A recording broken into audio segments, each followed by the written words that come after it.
నమస్తే అనిల్ గారు, బాగున్నారా? ఏంటి హడావుడిగా అన్ని తీసుకుని ఏంటి వచ్చేసారు? ఇప్పుడు అన్ని షాపులకి ఎలాగైతే మీకు శారీస్ ఓపెనింగ్ ఎలా శారీ వస్తుందో అదే మాదిరిగా ఈ అక్టోబర్ 5వ తారీఖున విజయవాడలో సఖీ ఓపెనింగ్, దానికోసమని మీకు సఖీ నుంచి చీర వచ్చేసింది. సఖీ హెరిటేజ్ అండి, విజయవాడలో 5వ తేదీన ఉదయం 10:30 గ్రాండ్గా లాంచ్ అవుతోంది. మొన్నే ఫ్యాషన్ షో ఎంత బాగా జరిగిందో చాలా బాగా వచ్చింది కదా. అసలు శారీస్ అయితే కొత్త స్టోర్కి వచ్చే శారీస్ అన్నీ కూడా మీకు ఆ ఫ్యాషన్ షోలో వాళ్ళు డిస్ప్లే చేయడం జరిగిందండి. చాలా అద్భుతంగా ఉన్నాయి శారీస్ అయితే.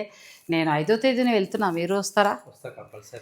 నాకు సఖీ వారి కొత్త స్టోర్ ఏది లాంచ్ చేసినా కంపల్సరీ మీకు శారీ వస్తుంది. శారీ ప్లస్ మీతో పాటు మీ సబ్స్క్రైబర్స్ కూడా మీరు చెప్పి విజయవాడ వచ్చినట్టు తప్పకుండా మీ చేతిలో పని ఇంకా తప్పకుండా వస్తారంటే మీతో పాటు మీకు సబ్స్క్రైబర్ వచ్చేస్తారు, రావాలి. ఎందుకంటే ఉన్న కలెక్షన్ అలాంటిది కదా.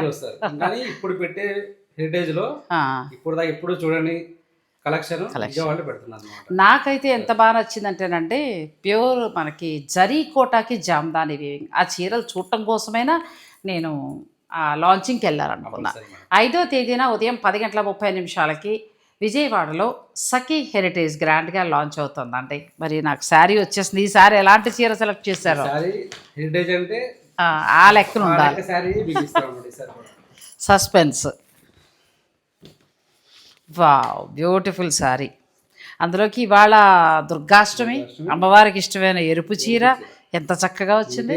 ట్రిల్ పటోలా, అబ్బా చాలా బాగుందండి. పాన్ పటోలా, ట్విల్ పటోలా శారీ పంపించారు. ఇప్పుడు ఈ చీరతో అంటే సఖీ వారు ఒకసారి ప్యూర్ జరీ కోట, ఒకసారి గద్వాలు, ఒకసారి మంచి పట్టు శారీ. హెరిటేజ్ అంతే కదా మరి. హెరిటేజ్కి తగినట్టుగా చీరను పంపించారండి. ఈ చీరతోటి అంటే వాళ్ళు పంపించిన పసుపు కుంకంతో చక్కగా ఇంటి ఆడపడుచులా ఇస్తారు. నేను వస్తున్నాను, మీరు కూడా రండి. అన్నీ కూడా మనం సరదాగా శారీస్ చూస్తూ మంచి ఫ్యాషన్ షో మనమే చేసేద్దాం. ఆల్ ద బెస్ట్ అండి. సఖీ టీం వారికి నా శుభాకాంక్షలు.